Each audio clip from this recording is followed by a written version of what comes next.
Hello guys, ഇന്ന് നമ്മൾ mushroom തയ്യാറാക്കുന്നത് എങ്ങനെയെന്ന് നോക്കാം. പറഞ്ഞു തരാനൊന്നും ഞാൻ ആളായിട്ടില്ല. ബിക്കോസ് എനിക്ക് ഇത് ഫസ്റ്റ് ടൈമാണ് ഒരു മഷ്റൂം കൈ കിട്ടിയത്. അപ്പോൾ ഞാൻ ഈ മഷ്റൂമിനെ ഒന്ന് പൊട്ടിച്ചൊക്കെ ഞാൻ നോക്കുന്നു എങ്ങനെയാണ് ഇതിരിക്കുന്നത്. ആക്ച്വലി ഞാൻ ഇന്ന് വരെ മഷ്റൂം കൈ കൊണ്ട് തൊട്ടിട്ടില്ല. അപ്പോൾ ഇതാണ് നമ്മുടെ മഷ്റൂം. നമ്മളെ നാട്ടിൽ കൂണെന്നൊക്കെ പറയുമല്ലോ മഷ്റൂം.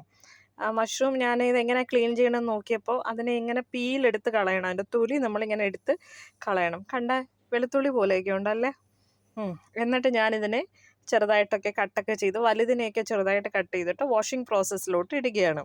ഇത് വാഷ് ചെയ്യാൻ ഇച്ചിരി മഞ്ഞൾപ്പൊടി ഇട്ട് വാഷ് ചെയ്താൽ നല്ലതാണെന്നാണ് ഞാൻ കേട്ടത്. അപ്പോൾ ഞാനും സെയിം അങ്ങനെ വാഷ് ചെയ്തിട്ട് പിന്നെ ഫ്രഷ് വാട്ടറിൽ വാഷ് ചെയ്ത് മഷ്റൂമിനെ അങ്ങ് മാറ്റി വെച്ചിട്ട് ഇതിനുള്ള മസാലയൊക്കെ ഞാൻ തയ്യാറാക്കി വെച്ചിട്ടുണ്ട്.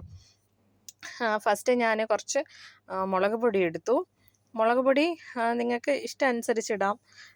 കുറച്ച് ഗരം മസാല ഞാൻ ഗരം മസാല ഞാൻ വീട്ടിൽ പൊടിച്ചതാണ്. എല്ലാ മസാലയും കൂടി മേടിച്ചിട്ട് ഒരുമിച്ച് പൊടിച്ച് വെച്ചു. പിന്നെ മഞ്ഞൾപ്പൊടി ആവശ്യത്തിന്, പിന്നെ മല്ലിപ്പൊടി. സാധാരണ എല്ലാവരും മുളക്, മല്ലി, മഞ്ഞൾ അങ്ങനെയാണ് എടുക്കുന്നത്. ഞാനിങ്ങനെ അങ്ങോട്ടും ഇങ്ങോട്ടൊക്കെ മാറ്റിയൊക്കെ പറഞ്ഞു തരും. അങ്ങനെയാണ് എൻ്റെ ഒരു രീതി. പിന്നെ കുക്കറൊക്കെ എടുത്ത് സെറ്റ് ചെയ്ത് വെച്ചു. കുക്കറിൽ എണ്ണ ഒഴിച്ചിട്ട് കട്ട് ചെയ്ത് വെച്ചിരിക്കുന്ന മഷ്റൂം ഇവിടെ ഇരിപ്പുണ്ട്. പിന്നെ അതിന് എന്തൊക്കെയാണ് ഞാൻ ചേർക്കാൻ പോകുന്നത്: ഉള്ളി, തക്കാളി, കറിവേപ്പില, പിന്നെ ജിഞ്ചർ ഗാർലിക് പേസ്റ്റ്. ഇതില്ലാതെ ഒരു കളിയില്ല കേട്ടോ. ശരി, നമുക്ക് അങ്ങോട്ട് പ്രോസസ്സ് തുടങ്ങിയാലോ. വളരെ സിമ്പിളാണ്. ആദ്യം ഗ്യാസിൽ ഞാൻ എൻ്റെ കുക്കർ വെച്ചിട്ട്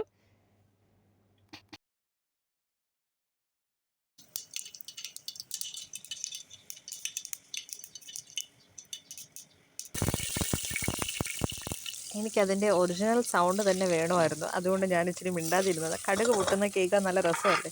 പിന്നെ ഉള്ളിയും തക്കാളിയും കൂടി ഞാനെല്ലാം ഇട്ട് കൊടുത്തിട്ട് അതൊന്ന് ജസ്റ്റ് ഒന്ന് മിക്സ് ചെയ്തതിന് ശേഷം മസാലയും ഇതിലോട്ട് ഇട്ട് കൊടുത്തു, എല്ലാം ഒരുമിച്ച്.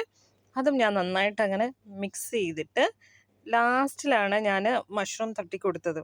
കുക്കറിൽ ഞാൻ വെക്കാമെന്ന് വിചാരിച്ചത് കുറച്ച് പെട്ടെന്നാകുമല്ലോ. പിന്നെ ദൂരെ ഇരിക്കുന്നവർക്കും ടൈം കൺസ്യൂമിങ് അധികമാവാതെ എളുപ്പത്തിന് ചെയ്യാനുള്ള ഒരു ട്രിക്കാണ് ഞാൻ കണ്ടുപിടിച്ചതല്ല, ഇത് പണ്ടേ ഉള്ളത്. ഞാൻ ഇങ്ങനെയാണ് ചെയ്തേ.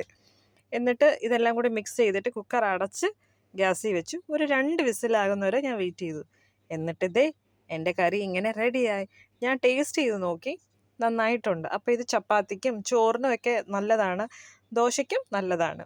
നമുക്ക് ട്രൈ ചെയ്ത് നോക്കാം. Thank you.